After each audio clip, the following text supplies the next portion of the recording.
Chapter 1. Ryan Haskins pressed his palms flat against the kitchen counter, watching the coffee maker sputter its final drops into the carafe. 6:15 a.m. The house was silent except for the machine's dying gurgle and the tick of the wall clock. This used to be his favorite time of day, before the world woke up, before the demand started. Now it just felt like borrowed peace. He poured coffee into his favorite mug, the one Jake had painted for him at summer camp 2 years ago. The uneven letters spelled "World's Best Dad" in primary colors, now slightly faded from too many trips through the dishwasher. Ryan traced the red D with his thumb. "You're up early." He turned. Sophia stood in the doorway, her dark hair pulled into a messy bun, wearing one of his old college t-shirts. Even at dawn, rumpled and sleepy, she was beautiful. They'd been married 9 years, together for 12, and some mornings he still couldn't believe she'd chosen him. "Couldn't sleep," Ryan said. He poured her a cup without asking. 2 sugars, splash of cream.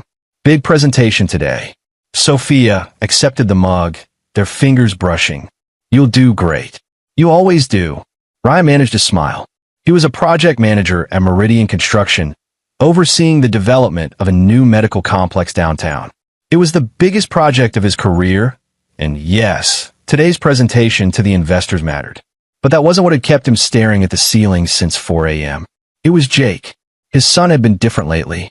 Withdrawn, quiet at dinner, quick to retreat to his room. 8 years old, and suddenly acting like a teenager. Ryan had tried to talk to him, tried the usual dad approaches, video games, shooting hoops in the driveway, even attempted the "we can talk about anything" speech. Jake had just shrugged and said he was fine. But Ryan knew his son, and Jake wasn't fine. "How's the presentation prep?" Sophia asked, leaning against the counter beside him. "Good. David thinks we're in strong shape." David Erickson, his work partner and closest friend, had helped him refine the pitch for weeks. "We should know by end of day if they're committing to the full budget." "They'd be idiots not to," Sophia said. She bumped his shoulder with hers. "You've put everything into this." Ryan nodded, staring into his coffee. He had. Long hours, late nights, weekends. Maybe too many. Maybe that's why Jake was pulling away. Ryan hadn't been as present as he should be. Guilt twisted in his gut. "Hey." Sophia's hand found his. "What's wrong?" "Nothing. Just nervous." She studied him with those sharp hazel eyes that always saw too much. But before she could press, footsteps thundered down the stairs. Jake burst into the kitchen, backpack bouncing, sneakers untied. "Morning, buddy," Ryan said, relief flooding through him. Jake looked normal, messy brown hair, gap-toothed grin, the same kid who'd been obsessed with dinosaurs last year, and now couldn't stop talking about space. "Morning." Jake grabbed a granola bar from the pantry. "Can Grandpa Clint pick me up from school today? He said he'd take me to that new arcade." Ryan's hand tightened around his mug. Clint Sherwood, Sophia's father.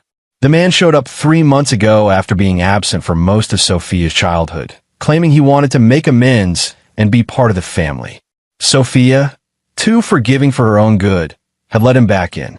Ryan had reservations from day one. Clint was charming, sure, too charming.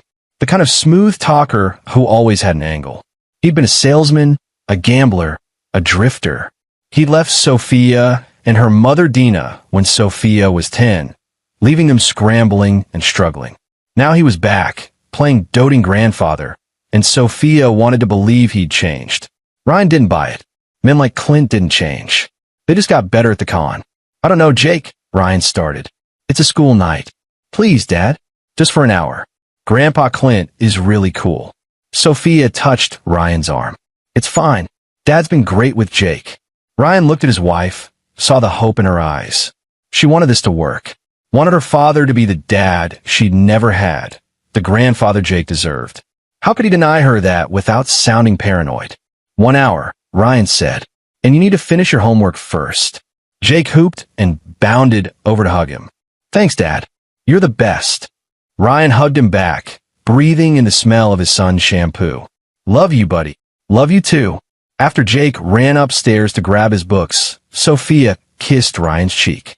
"Thank you. I know you're not Dad's biggest fan, but he's really trying."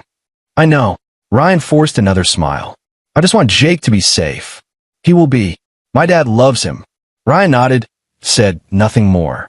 But as Sophia headed upstairs to get ready for her shift at the hospital, she was a pediatric nurse, which meant she understood kids better than anyone. Ryan stood alone in the kitchen and felt that gnawing unease. Clint Sherwood, silver-haired, perpetually tanned, always with a story and a smile. He'd rented an apartment 2 miles away, visited twice a week, showered Jake with attention and gifts. And Jake, hungry for that kind of male bonding while Ryan worked long hours, had latched onto him. Ryan should be grateful, should be happy Jake had another positive male figure in his life. So why did it feel wrong? The presentation went well. By 3 p.m., Ryan had the investors nodding, asking engaged questions, showing genuine interest in the timeline and budget projections. David gave him a subtle thumbs up from across the conference room. By 4 p.m., they had a tentative yes pending final paperwork. Ryan should have been elated. This was career-defining. Instead, he kept checking his phone. Jake's school let out at 3:15. Clint was picking him up, taking him to the arcade. 1 hour, Jake had promised. At 5 p.m., Ryan called Sophia. Hey, have you heard from Jake? He texted me 20 minutes ago, Sophia said. He could hear hospital sounds in the background, beeping monitors, distant voices. They're at the arcade having fun. Dad said they'd be home by 6. Okay, good. Ryan, relax. Everything's fine. He wanted to believe that. He drove home, fighting rush hour traffic, telling himself he was being paranoid. Clint was probably exactly what he appeared to be, a man trying to make up for lost time. Jake was probably having the time of his life, winning tickets, eating too much candy. Normal grandfather-grandson stuff. Ryan pulled into the driveway at 5:40. Sophia's car wasn't there yet. She worked until 7. The house was dark and empty. He went inside, changed out of his suit, tried to grade some work emails. Couldn't focus. At 6:30, Clint's white Cadillac pulled up. Ryan watched from the window as Jake climbed out, waving goodbye. Clint waved back, that million-dollar smile flashing, then drove off. Jake came through the front door, quieter than usual. Hey, buddy. How was the arcade? Good. Jake didn't meet his eyes. I'm gonna do homework. Want to tell me about it first? What games did you play? Just stuff. I really need to do homework, Dad. Jake disappeared upstairs before Ryan could respond. That knot in Ryan's stomach tightened. Something was wrong. Something was very wrong. He gave Jake 30 minutes, then went upstairs and knocked on his son's door. Come in. Jake sat at his desk, math worksheet in front of him, pencil tapping against the paper. He wasn't writing anything. Ryan sat on the edge of the bed. Jake, you know you can talk to me about anything, right? I know. If something's bothering you, or if someone's making you uncomfortable. I'm fine, Dad. Jake's voice cracked slightly. Can you leave me alone? Ryan's heart cracked. Jake had never spoken to him like that. They'd always been close, always been a team. Now his son couldn't look at him, couldn't even be in the same room. Okay, Ryan said softly, but I'm here, whenever you're ready. He left the room, closing the door gently behind him, stood in the hallway, feeling helpless and angry and scared all at once. Something had happened, something involving Clint Sherwood, and Ryan was going to find out what. Chapter 2. 3 days passed. 3 days of Jake avoiding him, of forced conversations at dinner, of Ryan watching his son slip further away. Sophia noticed too, finally, but when Ryan suggested maybe Jake should spend less time with Clint, she'd gotten defensive. My father isn't the problem, she'd said. You're working 80-hour weeks. Maybe Jake's reacting to that. The words stung because they held truth. Ryan had been buried in work, but this felt different. This felt specific. On Thursday evening, Ryan came home early, left the office at 4, told David he needed to sort some family stuff. Sophia was working a double shift at the hospital. Jake would be home alone, which meant it was Ryan's chance to really talk to him. He found Jake in the living room, playing a video game with the sound muted. The TV flickered with colorful characters jumping across platforms, but Jake's expression was blank, his hands moving mechanically on the controller. Hey, bud, want some pizza? We could order from Giovanni's. Get that one with the extra cheese you like. Not hungry. Ryan sat down on the couch beside him. Jake, we need to talk. About what? About what's going on. About why you won't talk to me anymore. Jake's character died on screen. He didn't restart, just stared at the game over message. Is it school? Are kids giving you trouble? No. Is it me? Did I do something wrong? Jake's jaw tightened. For a moment, Ryan thought he might actually answer. Then Jake dropped the controller and stood up. I have homework. Jake, I said I have homework. His son's voice rose, cracking with emotion.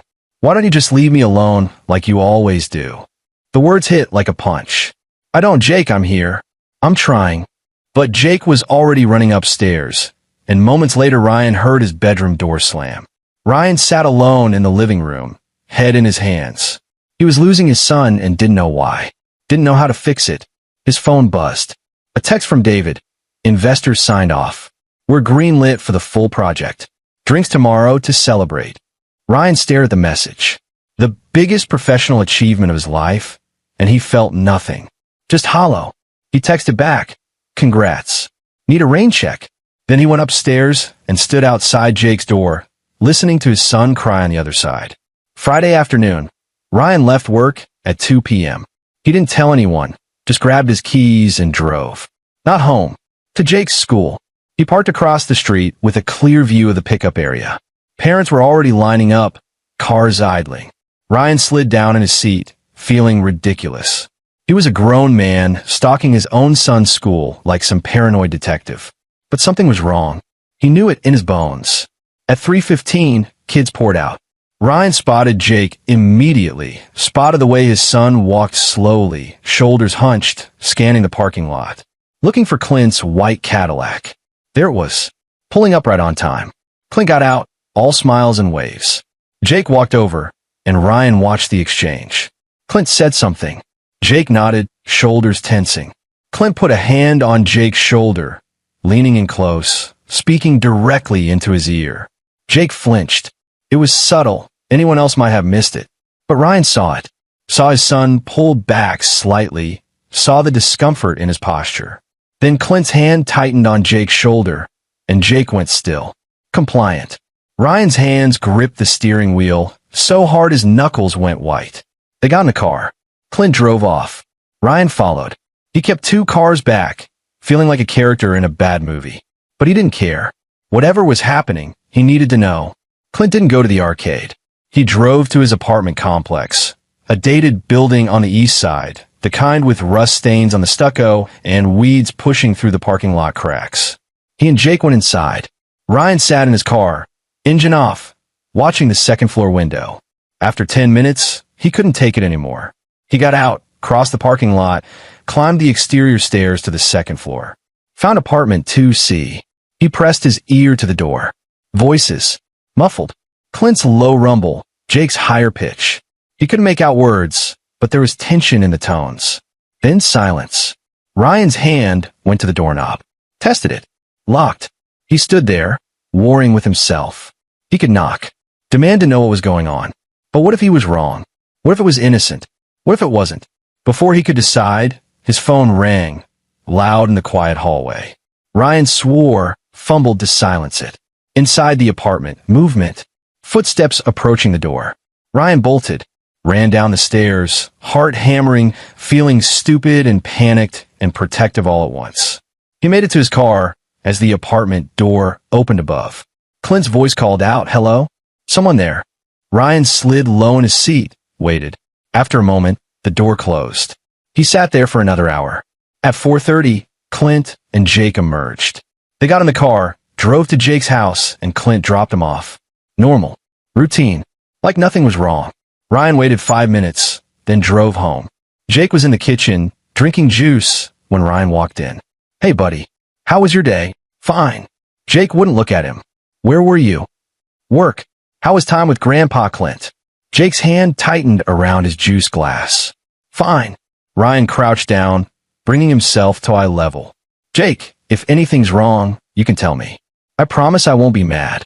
For just a moment, Jake's eyes met his. Ryan saw fear there. Real, bone-deep fear. His son's lip trembled. "Jake!" Then the moment passed. Jake's face went blank again. "Nothing's wrong. Can I go play now?" Ryan let him go, watched him leave, and felt something dark and furious coil in his chest. Whatever Clint Sherwood was doing to his son, It ended now. That night, after Sophia came home and Jake was in bed, Ryan made a decision. He waited until Sophia fell asleep, then crept downstairs to his office. He opened his laptop and started researching. Clint Sherwood. He knew bits and pieces from Sophia, the absent father, the gambling problems, the string of failed businesses. But he needed more. Ryan found old arrest records. Public records. Nothing recent, but 20 years ago, Clint had been arrested twice. Once for fraud, once for theft. Charges dropped both times. He found bankruptcy filings. He found addresses in 6 different states over 15 years. But he didn't find anything that explained what was happening now. At 1 a.m., Ryan heard a noise. He froze, listening. It came from upstairs. From Jake's room. Ryan climbed the stairs quietly. Jake's door was cracked open. Inside, his son was sitting up in bed, talking. Ryan pushed the door open. Jake was on his phone, the cheap one they'd given him for emergencies only. He was texting someone. When he saw Ryan, he jumped, nearly dropping the device. "Jake? Who are you texting at 1 in the morning?" "No one. Just a friend." "Let me see the phone." "Dad." Now Jake. His son's face crumpled. For a second, Ryan thought he'd hand it over. Then Jake's thumb moved, fast, swiping and tapping. Deleting messages. "Jake, what are you doing?" "Nothing." Jake shoved the phone under his pillow. "Just leave me alone." Ryan stood there, heart breaking and anger building. "Give me the phone." "No, Jake, I hate you." His son screamed it, tears streaming. "I hate you, and I wish you weren't my dad." The words hit like bullets. Ryan staggered back, speechless. Jake buried his face in his pillow, sobbing. Ryan heard footsteps. Sophia appeared, bleary and confused. "What's going on?" "Nothing," Ryan managed. "Bad dream." He left the room, left Sophia to comfort their son, and went downstairs. Sat in the dark kitchen. His hands were shaking. Jake had never said anything like that. Never. They'd been close. They'd been best friends. And now his son hated him. Ryan pulled out his own phone. Opened the tracking app Sophia had insisted they install when Jake got his phone. For safety, she'd said. Ryan had never used it. Never needed to. He pulled up Jake's phone history. Location data. Text logs. Most of the texts were deleted, but the metadata remained. Jake had been texting one number repeatedly over the past 3 weeks. Dozens of messages, all to the same contact. Ryan cross-referenced the number. Clint Sherwood. His father-in-law was texting his 8-year-old son. Late at night. In secret. Messages Jake was deleting. Ryan's blood went cold. He scrolled through the location history. Jake's phone showed him at Clint's apartment 3 times a week. Not just quick visits. Hours at a time. And looking at the timestamps of the text messages, Ryan saw a pattern. Clint would text Jake late at night. Jake would respond. Sometimes for hours. Secret conversations. About what? Ryan took screenshots of everything. Backed them up to his email. Then he sat there in the dark, jaw clenched, understanding crystallizing. Clint Sherwood was manipulating his son. Isolating Jake from him. Turning his boy against him. But why? What was the endgame? Ryan didn't know yet. But he was going to find out. And when he did, Clint Sherwood was going to regret ever coming back into their lives. Chapter 3. Saturday morning. Sophia was at work, a rare weekend shift to cover for a sick colleague. Jake was still asleep, exhausted from his late-night breakdown. Ryan stood in his son's doorway, watching him sleep, seeing the tear tracks still visible on his cheeks. He waited until Jake stirred, then brought up breakfast, pancakes, bacon, orange juice. Jake's favorites. "Hey, buddy. Thought you might be hungry." Jake sat up, eyeing the food suspiciously. "What's this for? Does it have to be for anything?" "I made pancakes." They ate in silence. Jake on his bed, Ryan sitting in the desk chair. Ryan waited, patient. Finally, Jake spoke. "Sorry about last night." "It's okay. I didn't mean it." "About hating you." Ryan's throat tightened. "I know. Jake's voice broke. "I'm confused." "About what?" Jake stared at his plate. Didn't answer. Ryan took a breath. "Jake, I need to ask you something, and I need you to be honest with me. Is Grandpa Clint making you uncomfortable?" Jake's whole body went rigid. "Has he asked you to keep secrets?" No response. "Has he told you not to tell me things?" Jake's fork clattered onto his plate. I can't. You can tell me anything. He said you'd try this. Jake's head snapped up, eyes blazing with something that looked like betrayal. He said you'd ask questions and try to turn me against him. Ryan felt like he'd been slapped. What else did he say? That you don't really love me. That you're always at work because you don't want to be home. That he's the only one who really cares about me. The words gutted him. Ryan forced himself to stay calm. Jake, that's not true. I love you more than anything. He said you'd say that too. Jake's voice was thick with tears. He said you'd lie. I'm not lying. How do I know? Jake screamed. You're always gone. You never have time for me. Grandpa Clint's the only one who listens. Ryan wanted to argue, to defend himself. But Jake was right about one thing. He had been working too much. Clint had found the crack in their relationship and wedged it open. What else has he told you? Ryan asked quietly. Jake shook his head. I can't tell you. I promised. You promised him? He said. Jake's voice dropped to a whisper. He said if I told you, he'd have to leave. And Mom would be sad. And it would be my fault. Ryan's vision went red. Clint was manipulating an 8-year-old, making him carry the weight of adult problems, isolating him. Classic grooming behavior. Jake, listen to me. Nothing that happens is your fault. Do you understand? Nothing. But, and I'm not going anywhere. I love you. Mom loves you. Whatever Grandpa Clint has told you, we can work through it together. Jake looked torn, scared. Ryan could see him warring with himself, wanting to trust his father, but held back by whatever poison Clint had planted. I need to think, Jake finally said. Can you just leave me alone for a while? Ryan wanted to push, wanted to demand answers, but Jake's eyes were pleading. Okay, but Jake, I'm going to fix this. I promise. He left the room, closing the door softly. Then he went downstairs and called David. Hey man, what's up? You okay? You sounded weird yesterday. I need your help. Can you come over? It's important. David arrived 20 minutes later. Ryan let him in, glanced upstairs to make sure Jake's door was still closed, then led David to his office. What's going on? David asked, concern evident. They'd known each other since college, been through everything together. If anyone would understand, it was David. Ryan showed him everything. The text logs, the location data, the pattern of manipulation. He explained Jake's behavior, the things Clint had been saying. David's expression grew darker with every revelation. Jesus, Ryan, this is really bad. I know, but I don't know what to do. If I go to Sophia with this, she'll defend him. She wants to believe he's changed. What about the police? And tell them what? He's texting my son? Taking him to his apartment? Sophia gave permission for all of it, without evidence of actual abuse. Ryan's hands clenched. They'll say it's a family matter. So what are you going to do? Ryan stared at the computer screen, at the evidence of Clint's manipulation. I'm going to get more evidence. I'm going to find out exactly what he's doing and why. And then I'm going to make sure he never gets near Jake again. How? I don't know yet, but I'll figure it out. David leaned back, studying him. You need to be careful. If Clint realizes you're onto him, then what? He's a con man, not a killer. Are you sure about that? You said yourself, you don't really know him. Ryan hadn't thought of that. The idea sent a chill through him. All the more reason to move fast. They spent the next 2 hours planning. David, always the logical one, suggested they needed more concrete evidence. Something undeniable. Something Sophia would have to believe. What about audio? David suggested. If you could record one of their conversations. He'd never allow me near enough. Not you. Jake. Ryan looked at him. What do you mean? Jake has a phone. If he could access it remotely, install some kind of monitoring software. That's Jake's privacy. I can't just.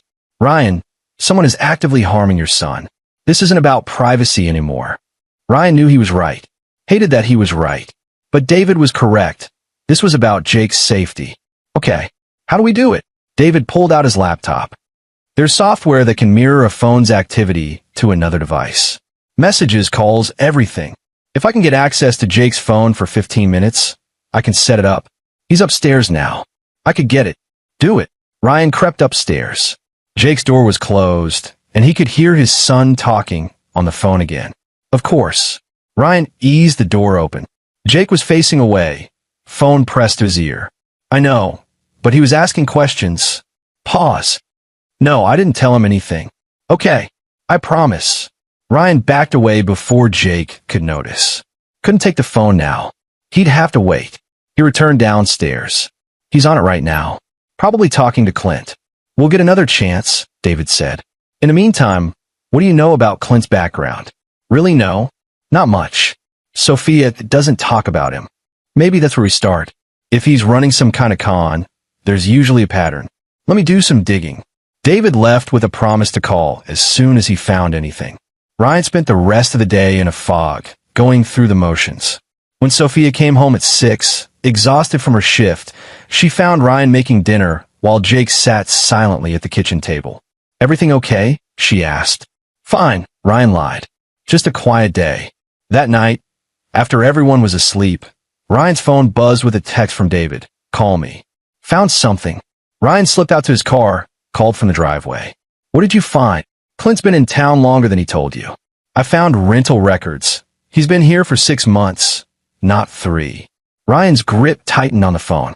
Why would he lie about that? That's not all. He's got connections to some questionable people. I found social media links, photos from last year. He's been hanging around with a woman named Harriet Matthews. She's got a record, fraud, identity theft. Send me everything. Already did. But Ryan, there's more. I found court documents from 15 years ago. Clint was investigated in connection with a custody case. Someone accused him of manipulating their kid to turn against the other parent. Ryan's blood went cold. What happened? Charges were dropped. Insufficient evidence. But the accusations were there. Parental alienation. Grooming behavior. Sound familiar? He's done this before. Looks like it. But Ryan, if charges were dropped once, they might drop them again. You need ironclad evidence. I'll get it. How? Ryan thought of the garage confrontation mentioned in his mind, the plan forming. Leave that to me. Chapter 4. Sunday morning, Ryan woke with purpose. He'd spent half the night researching parental alienation, grooming tactics, and manipulation patterns. Everything fit. Clint was textbook, isolating Jake, turning him against Ryan, creating dependency. But why? Ryan thought about the custody case David had mentioned. Maybe that was it. Maybe Clint wanted custody of Jake somehow. But that didn't make sense. He wasn't a legal guardian, had no standing. Unless... Ryan's mind raced. What if Clint was planning to use Jake against him and Sophia? Create so much chaos in their marriage that they split up? Then Sophia, emotionally vulnerable, might turn to her father for support. And Clint would have access to what? Money? Sophia's nursing salary was decent, but not life-changing. Their house was mortgaged. They had some savings, but nothing extraordinary. Unless Clint knew about the medical complex project. The bonus Ryan would receive when it was completed. 6 figures, enough to change their financial situation significantly. Ryan sat up in bed. That was it. Clint wasn't just manipulating Jake for emotional control. He was positioning himself to get access to that money. Probably through Sophia. Drive a wedge between Ryan and his wife. Convince Sophia that Ryan was a terrible father. Encourage a divorce, then help her through it. Help himself to the settlement. It was devious. It was calculated. And it would work if Ryan didn't stop it.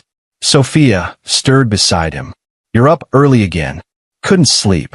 She propped herself on one elbow. Ryan, you've been distant all week. Is something wrong with the project? No, the project's great. We're greenlit. Then what? Ryan looked at his wife. Wanted to tell her everything. But he knew Sophia. She'd defend her father. Need concrete proof before believing anything negative about him. She'd spent her childhood with an absent father. Now that Clint was back, she was desperate for it to work. Distress, Ryan said. Big project, you know how it is. Sophia studied him, not quite believing but let it go. I'm worried about Jake too. He's been so withdrawn. I know. Maybe we should take him to see someone. A therapist. Maybe. Ryan seized the opportunity. Actually, I was thinking we should all spend more time together. Just the 3 of us. Take a break from outside influences. Sophia frowned. What do you mean? I mean, Jake's been spending a lot of time with your dad. Maybe we should dial that back a bit. Her expression hardened. Ryan, My father is finally being the grandfather Jake deserves. Why would we dial that back? I just think you don't like him. You never have. That's not. It is. Sophia sat up fully. You've been skeptical since day one. Dad's trying, Ryan. He's really trying. And Jake loves spending time with him. Does he? Or is Clint telling Jake what to think? What's that supposed to mean? Ryan knew he was pushing too hard, too fast. Nothing. Forget it. No, you said it. What are you implying about my father? Sophia, I'm just saying maybe we should be more involved in Jake's life. And we are involved. I'm home every evening. I don't work. You're the one who's gone all the time. The argument spiraled from there. It ended with Sophia grabbing her gym bag and leaving to clear her head, and Ryan standing alone in the bedroom, knowing Clint had already done his damage. Already planted seeds of doubt in Sophia too. He found Jake in the living room, watching TV. Hey buddy, want to do something today? Just you and me? Jake didn't look away from a screen. Like what? Whatever you want. Movies, mini golf, that new pizza place you mentioned. I'm supposed to see Grandpa Clint today. Maybe we could reschedule with him. Have a father-son day. Jake finally looked at him. Why you hate Grandpa Clint so much? I don't hate him. He says you do. He says you're jealous because I like spending time with him. Ryan's jaw clenched. Jake, that's not true. I'm happy you have a relationship with your grandfather. I just want to spend time with you too. You're always working. I know, and I'm sorry. But I'm here now. So what do you say? Jake hesitated. For a moment, Ryan thought he'd won. Then Jake's phone buzzed. He checked it, and his expression closed off. I already made plans with Grandpa Clint. I don't want to cancel. Jake, can I just go now? Please. Ryan wanted to say no, wanted to forbid it, but that would only push Jake further away, make Clint's case about Ryan being controlling. Okay, Ryan said, but I want you home by 5. And Jake, I love you, no matter what anyone says. Jake mumbled something and went upstairs. Ryan sat down heavily on the couch, feeling like he was losing a war he couldn't even fight properly. His phone rang. David. Hey, got something else. Can you meet me? When? Now. Coffee shop on Main. 20 minutes later, Ryan slid into a booth across from David, who had a laptop open and a grim expression. What did you find? David turned the screen around. It showed bank records, Clint's bank records. Don't ask how I got these. Let's just say I have a friend who owes me a favor. David, do you want to know or not? Ryan nodded. Clint's broke. Not just broke, seriously in debt. He owes money to some very bad people. $60,000 to a loan shark based out of the city. Due in 4 weeks. Ryan's stomach dropped. 4 weeks. Yeah, and look at this. David pulled up another document. I found emails between Clint and Harriet Matthews, that woman I mentioned. They're working together, planning something. They reference the mark and the payout. Ryan, I think that mark is you. What's the payout? I don't know exactly, but one email mentions at least $100K once the settlement comes through. They're planning a con. They're going to use Jake to destroy your marriage, then convince Sophia to divorce you and take everything she can get. Ryan stared at the evidence, rage building. That son of a bitch. There's more. I found photos on Harriet's social media. She's been watching your house, taking pictures of your routine, your schedule. They've been planning this for months. That's why Clint was here before he told us. He was setting it up. Exactly. And Ryan, it gets worse. I found messages between Clint and Jake.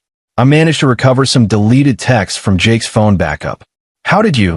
Family sharing settings. You're still the admin on Jake's iCloud. I pulled the backup.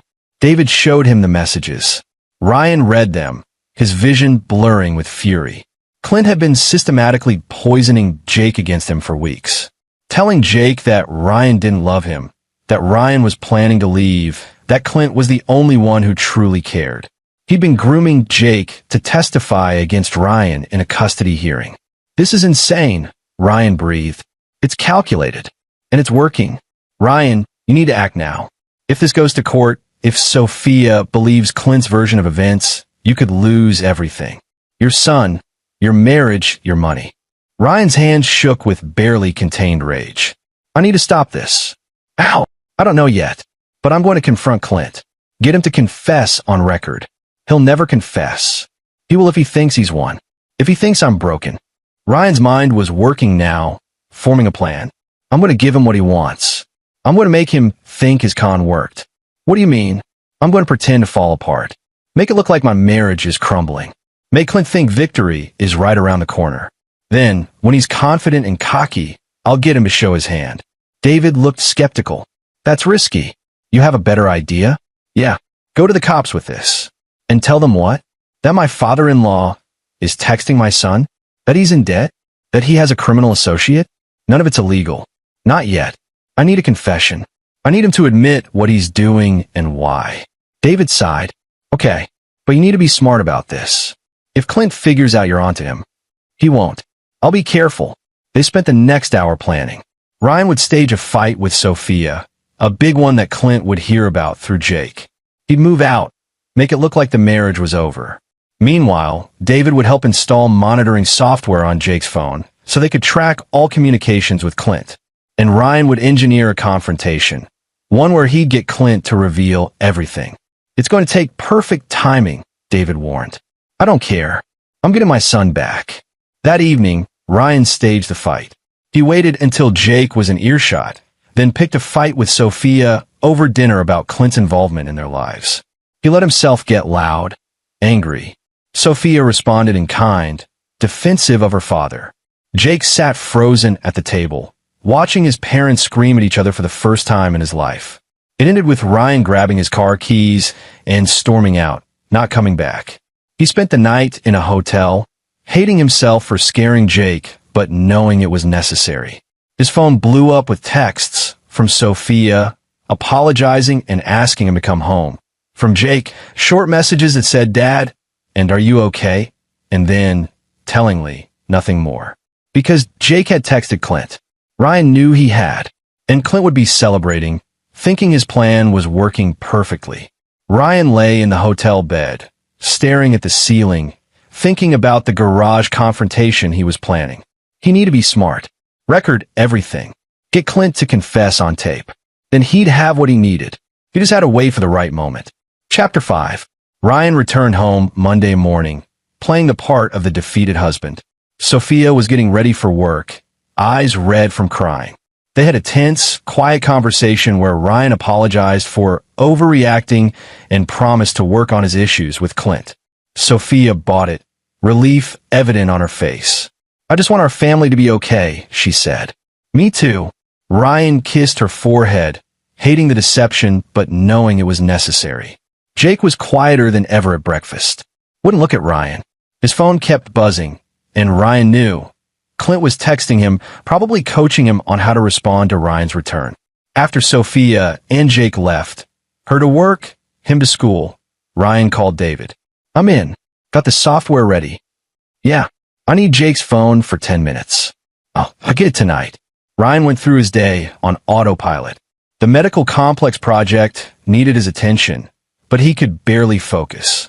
His mind was on Jake, on Clint, on the plan forming in his head. That evening, he offered to help Jake with homework. Jake reluctantly agreed, bringing his backpack to the kitchen table. While Jake was in the bathroom, Ryan grabbed his phone from the backpack, took it to his office, and called David on his own phone. "I've got it. Walk me through this." David guided him through installing the monitoring software. It took 8 minutes. Ryan got the phone back in Jake's backpack just before his son returned. "Thanks for the help, Dad," Jake said, though his tone was flat. "Anytime, buddy." By midnight, Ryan's phone was synced to Jake's. He could see everything, every text, every call, every app opened. He waited until everyone was asleep, then checked. Clint had texted Jake 17 times that day. The messages made Ryan's blood boil. "Your dad is angry because he's losing control. Don't worry, I'll protect you. If they fight again, you can come stay with me. You'll be safe here. Remember, your dad works all the time because he doesn't care about you. I'm the one who's always there. Don't tell your mom what we talk about. She wouldn't understand. And the worst one, if your dad tries to keep you from seeing me, you need to tell your mom he's being mean to you. She'll believe you. Then we can fix everything." Ryan screenshot everything, backed it up in 3 places. This was evidence. This was manipulation. But he needed more. He needed Clint to explicitly state his endgame. Over the next 3 days, Ryan played his part perfectly. He was subdued around Sophia, apologetic. He gave Clint space, didn't object when Jake spent time with him. He was the broken man Clint expected. Meanwhile, he watched the messages flow. Clint grew more confident, more explicit. He told Jake that soon things would change for the better. That Ryan wouldn't be a problem much longer. That Clint would make sure Jake was taken care of. David continued his investigation, finding more evidence of Clint's debts, more emails with Harriet Matthews. They were definitely planning something big. References to the settlement and custody arrangements confirmed Ryan's suspicions. On Thursday evening, Ryan got his opening. Jake came home from school and quietly told Sophia that Clint had invited him to stay over this weekend. Like a sleepover? Sophia asked, surprised. Yeah, he has movies and games and stuff. Can I go? Ryan watched Sophia's face. The hope there, the desire for her father to be the man she'd always wanted him to be. I don't know, Jake. You've never stayed overnight before. Please, Mom? Grandpa Clint said it would be fun. Sophia looked at Ryan. He knew what he had to do, even though it killed him. Maybe it's a good idea, Ryan said carefully. Jake and Clint have bonded. One night won't hurt. Jake's eyes widened in surprise. Sophia looked uncertain. Are you sure? She asked Ryan. Yeah. If Jake wants to go, he should go. Permission granted, Jake bounded upstairs to pack. Sophia touched Ryan's arm. Thank you. I know this is hard for you. I'm trying, Ryan said. And he was trying to trap a predator. That night, after Jake left with Clint, Ryan put his plan into motion. He texted David, "It's happening. Get ready." Then he drove to Clint's apartment complex and parked in a spot with a clear view of the building. He had recording equipment in his glove box, a small voice recorder David had given him. He watched the lights in Clint's apartment, watched Jake's silhouette move past the window. At 10 p.m., he texted Jake, "How's it going, buddy?" Jake responded, "Good. Watching movies." At 11 p.m., Clint's apartment door opened. A woman emerged, mid-40s, bleached blonde hair, hard eyes. Harriet Matthews. She got into a car and drove away. So they were meeting, planning. Ryan photographed her license plate, sent it to David. At midnight, the lights in Clint's apartment went out. Ryan waited another hour, then drove home. Tomorrow would be the day. Tomorrow, he'd set the trap. Friday afternoon, Ryan called Sophia at work. "Hey, can you pick Jake up from Clint's after your shift? I have to work late. Some crisis with the project." "Sure. Is everything okay?" "Just construction delays. Nothing major. Love you." "Love you too."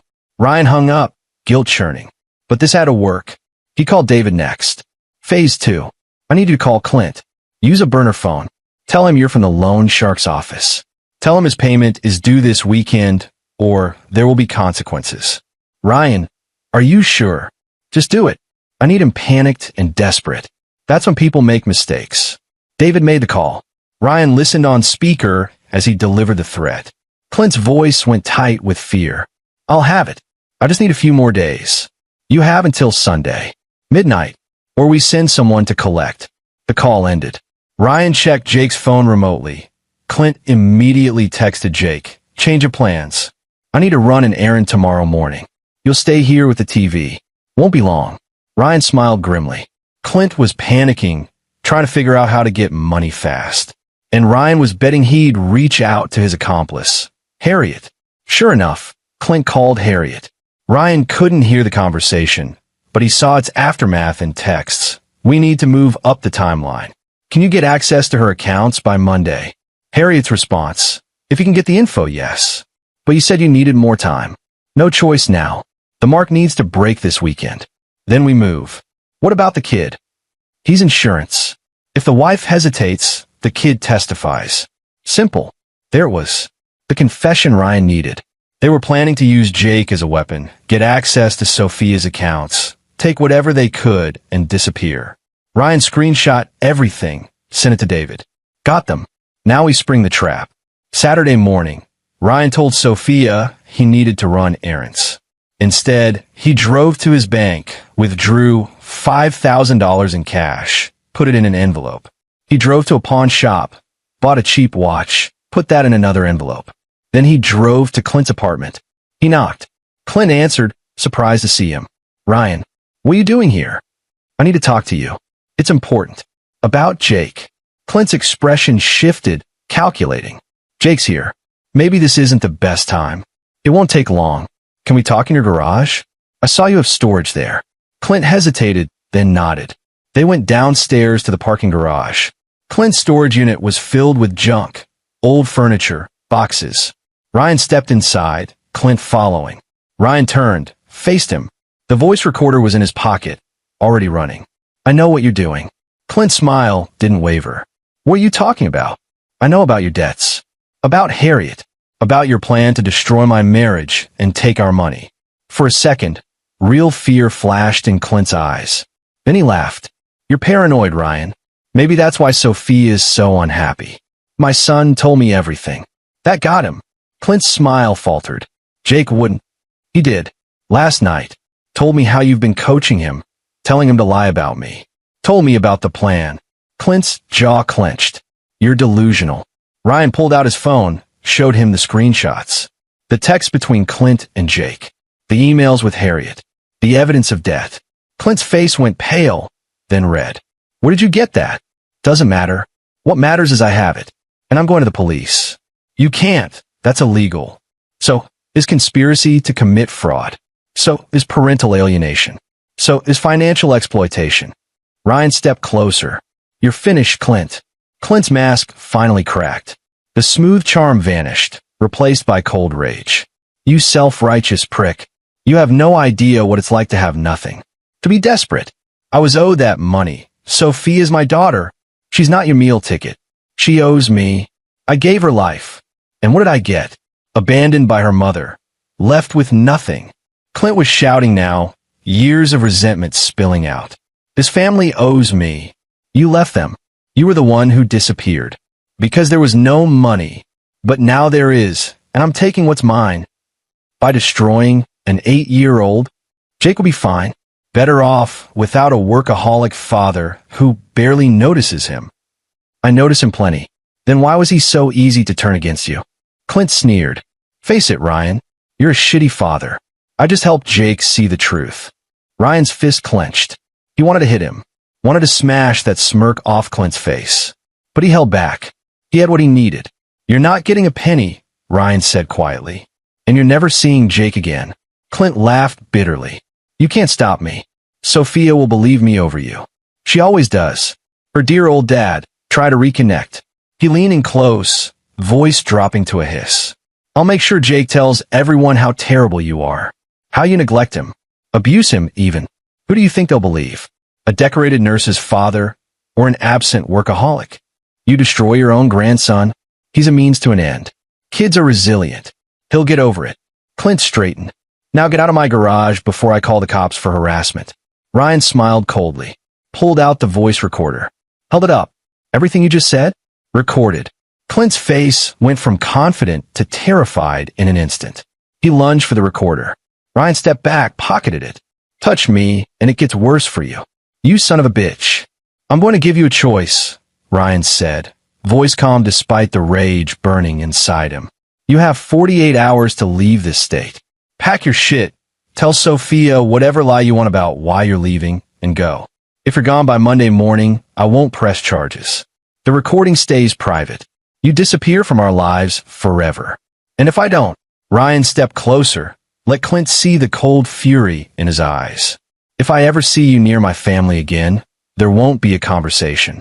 There won't be a warning. There won't be police or lawyers or recordings. Do you understand me? The threat hung in the air. Clint swallowed hard, seeing something in Ryan's eyes that scared him more than debt collectors or legal troubles. You're making a mistake, Clint said weakly. No, you made the mistake. You came after my son. Ryan's voice dropped to barely a whisper. I will burn everything down to protect him. Everything. So take the deal, Clint. 48 hours. Or find out what happens when you push a father too far. He turned and walked out, leaving Clint standing in the garage, the weight of his choices crushing down on him. Chapter 6. Ryan drove home, hands shaking on the wheel. He'd done it. He'd gotten the confession, delivered the ultimatum. But the hard part wasn't over. He still had to tell Sophia. Still had to undo the damage Clint had done to Jake. He parked in the driveway, sat for a moment collecting himself. His phone buzzed. David, did you get it? Every word. Thank God. What happened? I gave him 48 hours to leave. You think he'll take it? I think he's a coward. Cowards run when cornered. And if he doesn't, Ryan's jaw tightened. Then we go to the police with everything. But I'm betting he runs. He's got nothing to gain by staying and everything to lose. He went inside. Sophia was in the kitchen, making lunch. She looked up, smiled. Hey, how are errands? Good. Is Jake back yet? Picking him up in an hour. What? We need to talk. After Jake gets home, after he's settled. We need to have a serious conversation. Sophia's smile faded. About what? Your father. Her expression hardened. Ryan, we've been over this. Please. Just trust me. After Jake's home, I'll explain everything. Something in his tone made her stop arguing. She nodded slowly. Okay. The next hour dragged. Ryan paced, checked his phone compulsively. The recording was backed up in 5 places: his phone, his computer, the cloud, David's computer, even a physical copy. He wasn't taking chances. Finally, Sophia left to get Jake. Ryan waited, anxiety churning. When they returned, Jake ran straight upstairs without saying hello. Sophia followed Ryan into their bedroom. Okay, talk. Ryan pulled out his phone, pulled up the evidence. Started from the beginning. Showed her the text messages between Clint and Jake. The manipulation, the lies. Showed her the financial records, the emails with Harriet Matthews, the evidence of the con. Sophia's face went from skeptical to confused to horrified as she read. This can't be real, she whispered. My father wouldn't. There's more. Ryan played the recording from the garage. Sophia listened to her father's voice.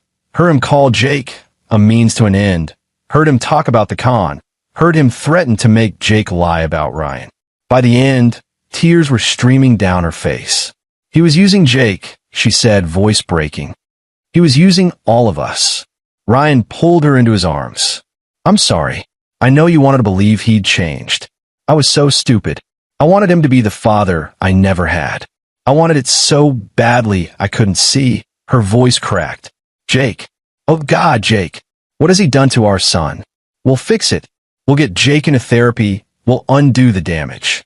But Sophia, I need you to back me on this. Your father can't be around Jake anymore. He can't be around any of us. She pulled back, wiping her eyes. What did you do? I gave him 48 hours to leave the state. Told him if he doesn't, we press charges and file for a restraining order. Sophia nodded, face hardening. Good. I want him gone. There's one more thing. We need to tell Jake the truth. Age appropriately, but he needs to know why Grandpa Clint is leaving. Otherwise, he'll blame himself. They went to Jake's room together.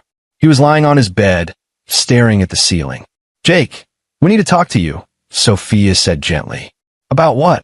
About Grandpa Clint. Jake sat up, defensive. Did Dad tell you lies about him? They're not lies, buddy, Ryan said, sitting on the edge of the bed. Your grandfather hasn't been honest with us. He said some things to you that weren't true. Things designed to make you not trust me. That's not. Jake, I heard the recording, Sophia said, her voice firm but kind. I know what Grandpa Clint has been saying to you.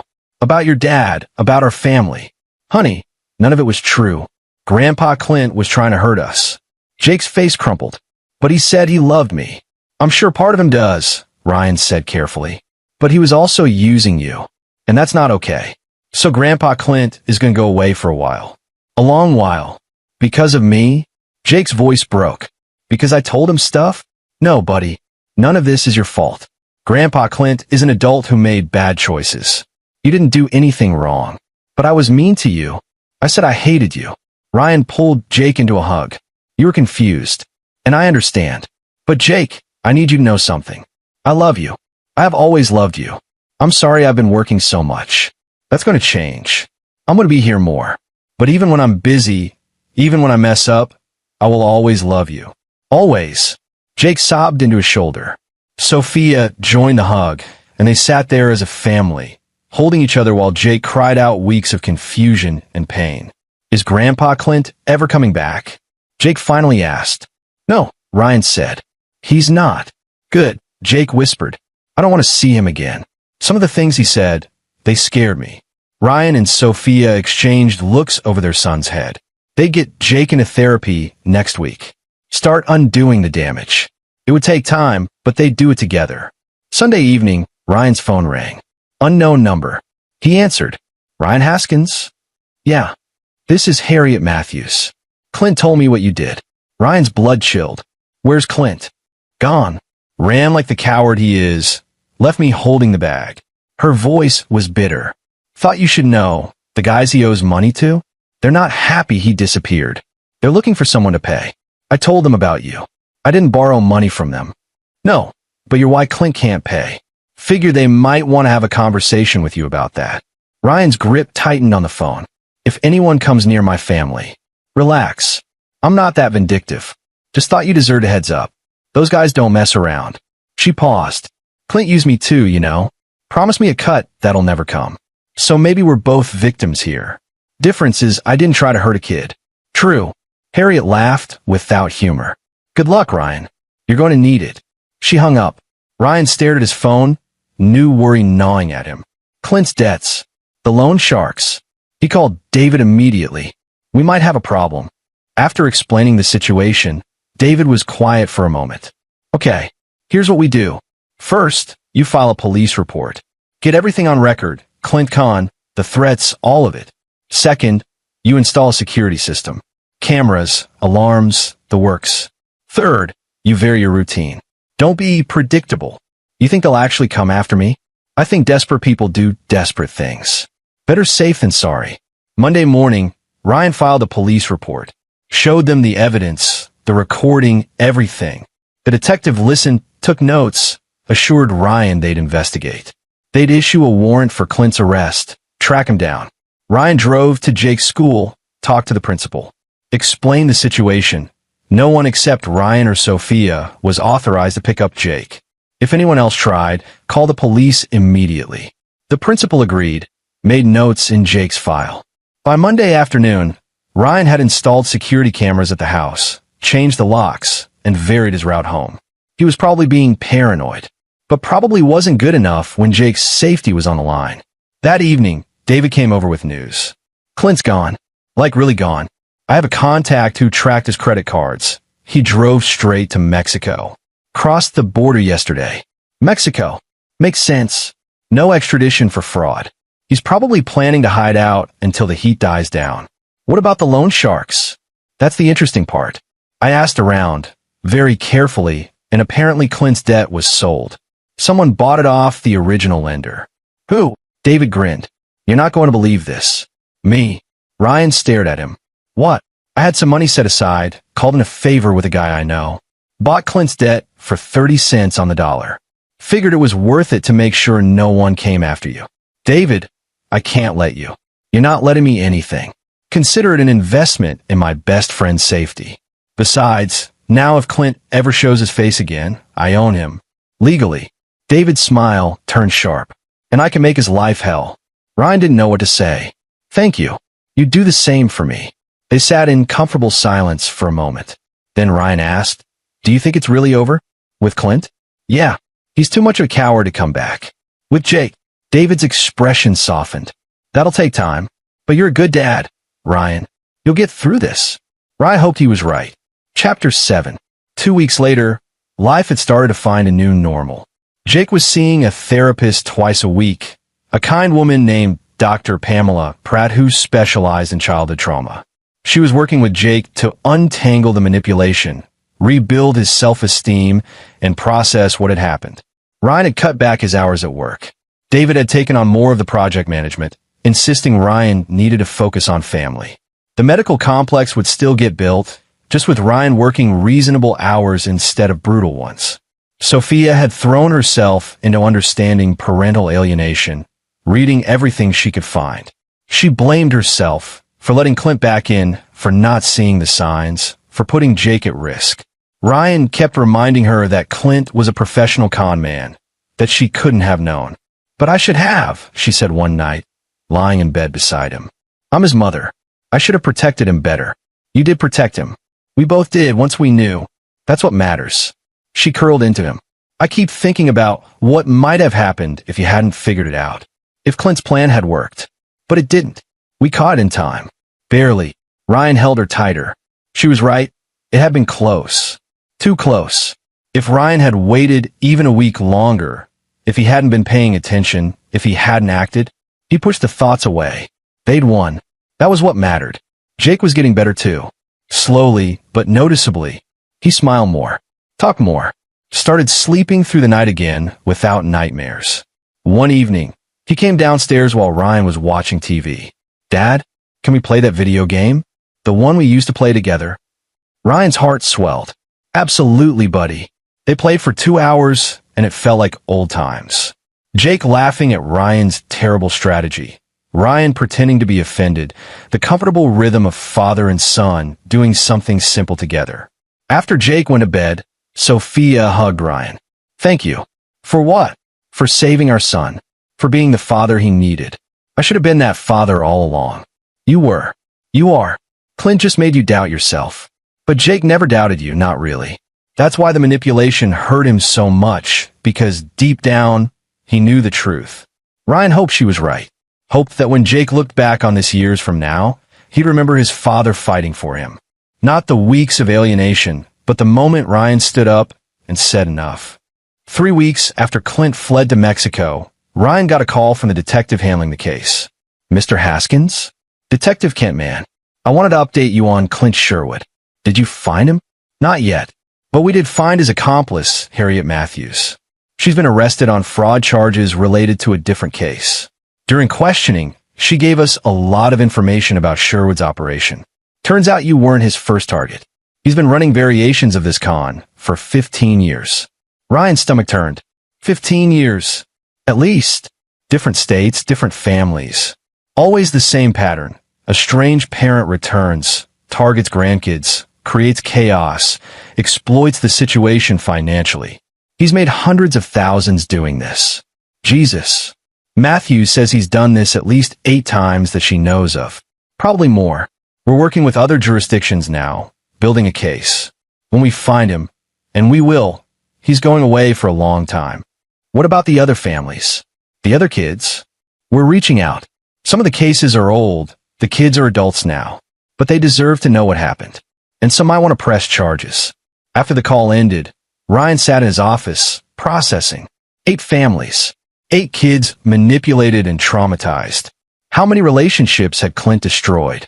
How many children had he used as pawns? Ryan's anger burned cold and steady. Clint Sherwood deserved everything coming to him. But there was something else. Pride. Pride that he'd stopped Clint. That he'd protected his family. That he'd been smart enough, strong enough, determined enough to see through the manipulation and fight back. His phone buzzed. "David. Hey, you watching the news?" "No, what?" "Turn on channel 7. Ryan grabbed the remote, switched channels. A news anchor was talking.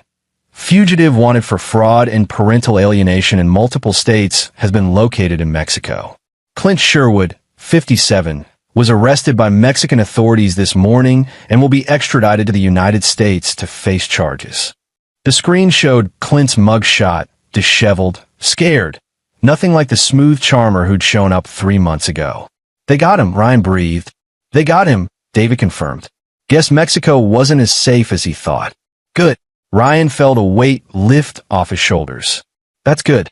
He watched the rest of a news segment, which detailed Clint's crimes, mentioned multiple victims, showed clips of Detective Man explaining the investigation.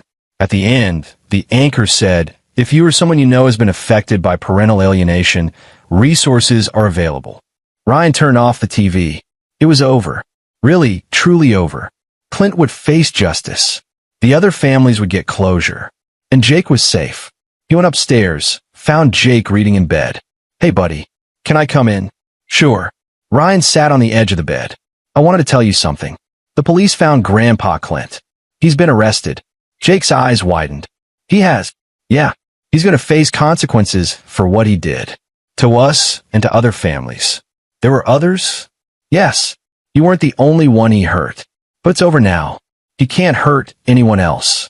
Jake was quiet for a moment, processing. Then, quietly, "Good. How are you feeling?" "I don't know." "Confused?" "Relieved." Jake looked up at him. "Is it weird that I'm sad too? Even though he was bad?" "Not weird at all. You cared about him. He was your grandfather.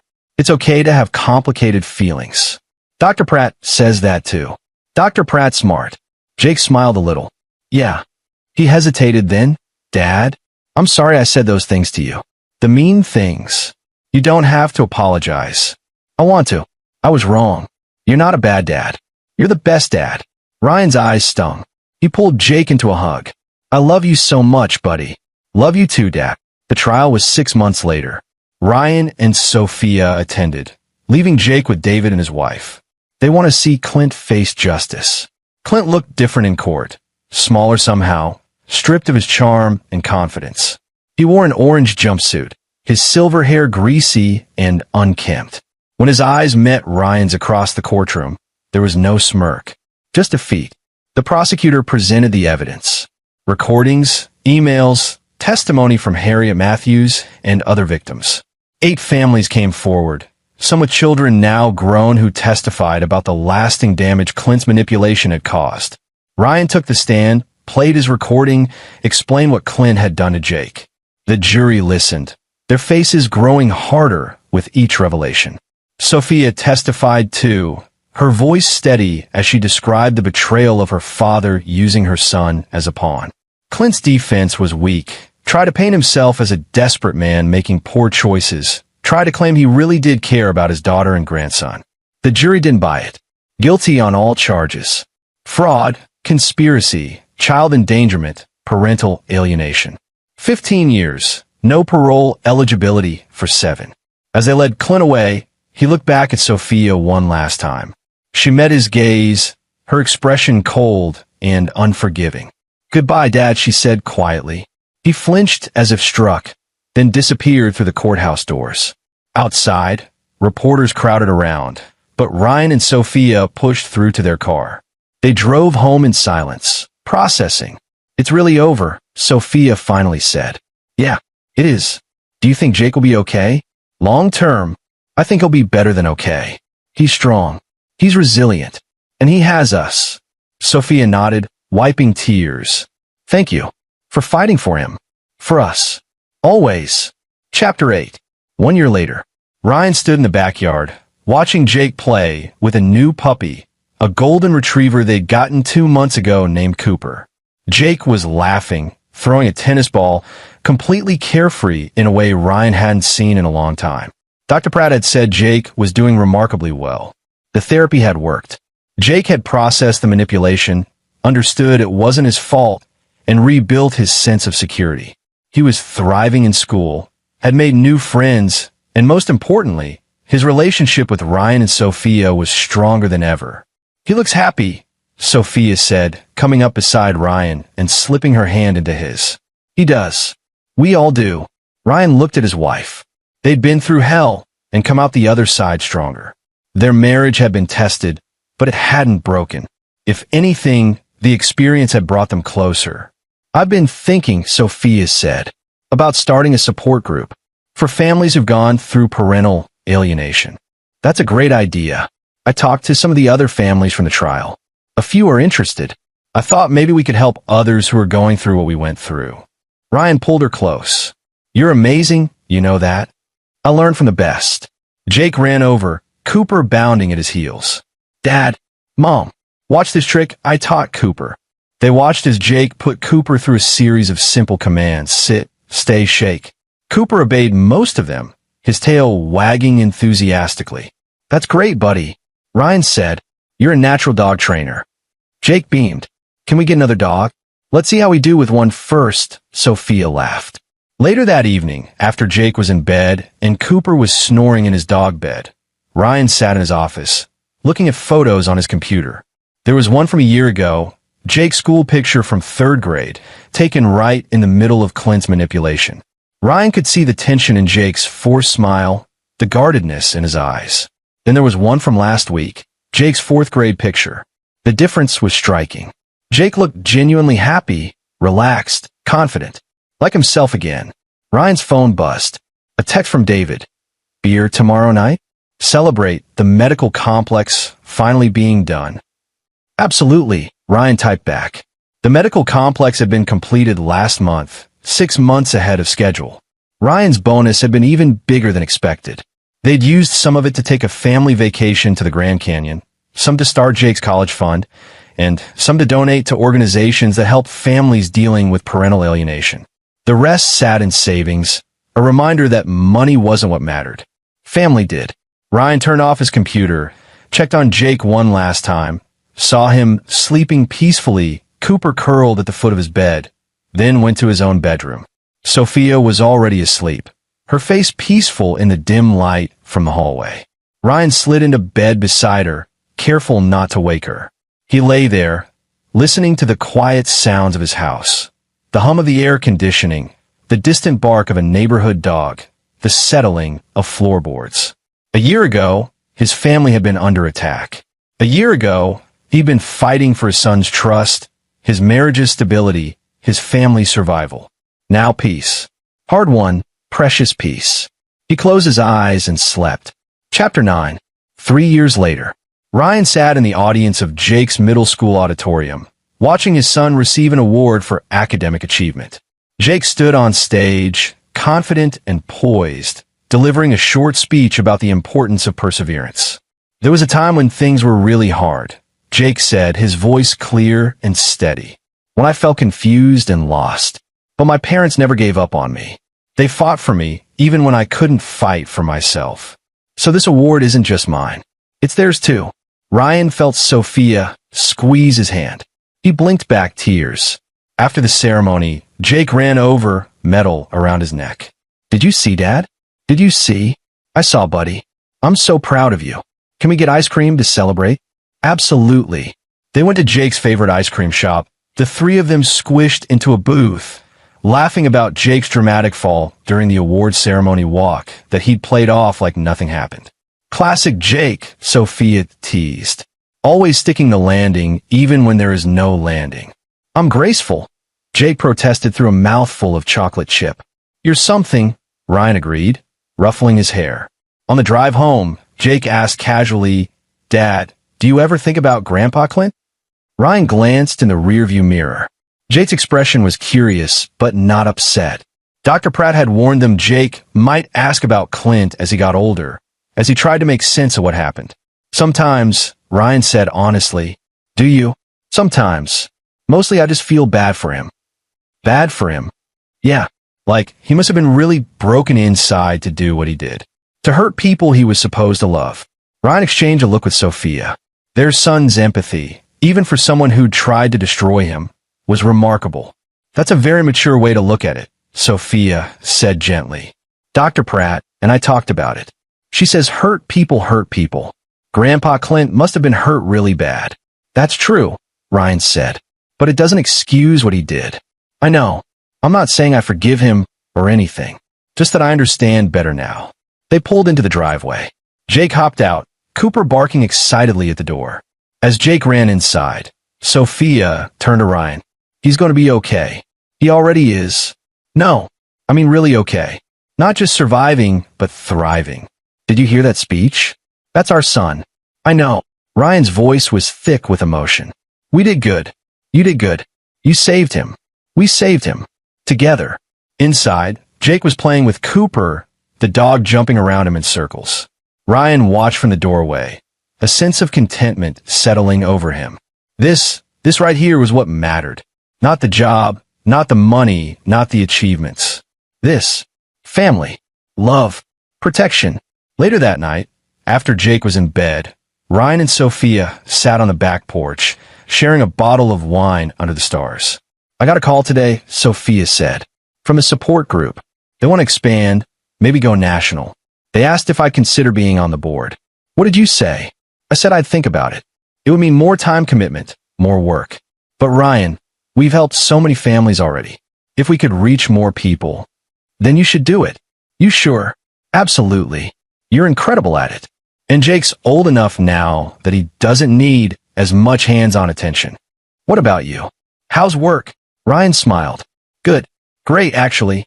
David and I are partners now, officially. Equal say in the company. We're bidding on another major project downtown. That's amazing. It is. But I'm keeping boundaries this time. No more 80-hour weeks. No more missing Jake stuff. I learned that lesson. Sophia leaned against him. We've come so far. We have.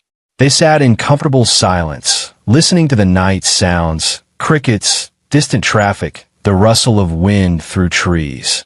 Ryan thought about the last 3 years. The therapy sessions, the court appearances, the slow rebuilding of trust and normalcy.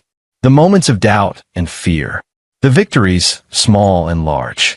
Jake's first genuine laugh after months of sadness. Sophia's first full night of sleep without nightmares about what could have happened. Their family finding its footing again. Do you think he'll ever get out? Sophia asked suddenly. Clint, when his sentence is up. Ryan had thought about this. Maybe, in 7 years, he'll be eligible for parole. But even if he gets out, he's not coming near us. The restraining order is permanent. And if he tries, Ryan's jaw set, then we deal with it. But I don't think he will. Last I heard, he's a model prisoner, staying out of trouble. Maybe he actually learned something. I hope so. For his sake. Ryan looked at his wife. You don't owe him anything. Not your sympathy, not your forgiveness. I know, but I can still hope he finds some kind of redemption. Not for him, for me, so I can fully let it go. Ryan understood. Sophia was working on her own healing too, dealing with the betrayal of her father, the guilt of bringing him into their lives. Her therapist said she was doing well, but some wounds took time. You're a better person than I am, Ryan said. No, just different.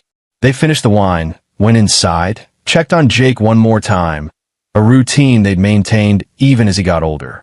Jake was fast asleep, Cooper curled up beside him, both of them peaceful and content. Ryan closed the door gently. As he walked down the hallway to his own bedroom, he passed the wall of family photos. There was their wedding picture. Jake as a baby. Family vacations. Birthdays. Holidays. A life documented in moments. But his favorite photo was newer, taken 6 months ago at Jake's school play. Jake was on stage in a ridiculous costume. Mid-song, his face lit up with joy. Ryan and Sophia sat in the front row, watching with huge smiles. David had taken the picture from behind them, capturing not just Jake, but their reaction to him. That photo said everything. Pride, love, presence. The family they'd fought to protect and rebuild. Ryan got into bed. Sophia was already half asleep, but she curled against him instinctively. Love you, she murmured. Love you too. He lay there, Sophia's breathing deepening into sleep, and thought about the man he'd become.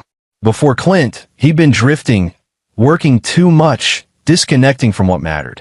The crisis had forced him to wake up, to fight, to remember what was truly important. In a twisted way, Clint had given him a gift. Not intentionally, not kindly, but the outcome remained. Ryan was a better father now, a better husband, a better man. He'd looked into the abyss of losing his family and said no. He'd stood his ground, used his intelligence and determination, and won. Not just won, protected, preserved, saved, and that was worth everything. 5 years after the trial. Jake was in high school now, 15 years old, tall and confident. He'd grown into a remarkable young man, kind, smart, resilient. He still saw Dr. Pratt occasionally, but more as a check-in than regular therapy. The trauma had healed, leaving scars but not defining him. Ryan and Sophia's support group had grown beyond their wildest expectations.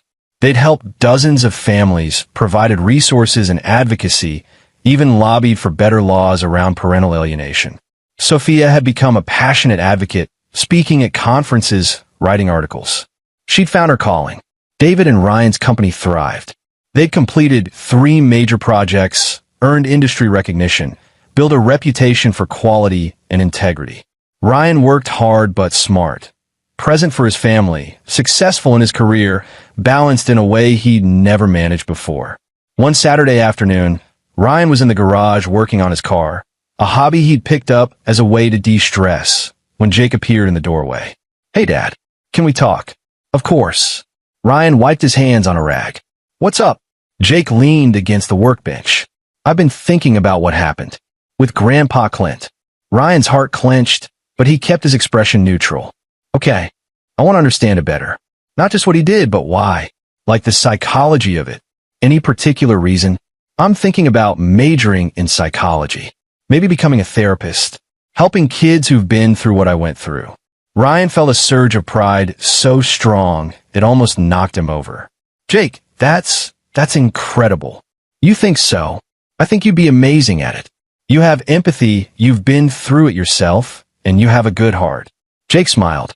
I learned from the best. They talked for an hour about Jake's plans, his interests, his hopes for the future. Ryan listened, offered advice when asked, but mostly just marveled at the person his son had become. When Jake went back inside, Ryan stood alone in the garage, feeling the weight of the journey. That confrontation in Clint's garage 5 years ago, it had been the moment everything changed. The moment Ryan stopped being passive and started being the protector his family needed. He'd given Clint 48 hours to leave. Clint had run, been caught, faced justice. The threat had been eliminated, the family saved. And in the aftermath, they'd all grown stronger. Ryan thought about what he'd said that day. There won't be a conversation. There won't be a warning. He'd meant it, would have followed through if necessary. But he'd never had to. Clint had been a coward who ran when confronted with consequences. And sometimes that was enough. Justice didn't always require violence. Sometimes it required courage, intelligence, and a willingness to stand your ground. Ryan had done that. They all had. And look at what they'd built in the aftermath. A family stronger than before. A son thriving. A marriage deeper. Lives dedicated to helping others. That was victory. Real, lasting victory. Ryan put away his tools, closed the garage door, and went inside. Sophia was in the kitchen making dinner. Jake was at the table doing homework. Cooper was sleeping in his favorite sunny spot. Normal. Beautiful. Precious. Ryan kissed Sophia's cheek, squeezed Jake's shoulder as he passed, and felt gratitude wash over him. They'd won. Not just survived, but truly won. And that made everything worth it. Another story comes to an end. What did you think? I'd love to hear your thoughts in the comments below. If you enjoy this story, consider joining our community by subscribing. It means the world to us. For more stories like this one, check out the recommended videos on screen. And I'll see you there.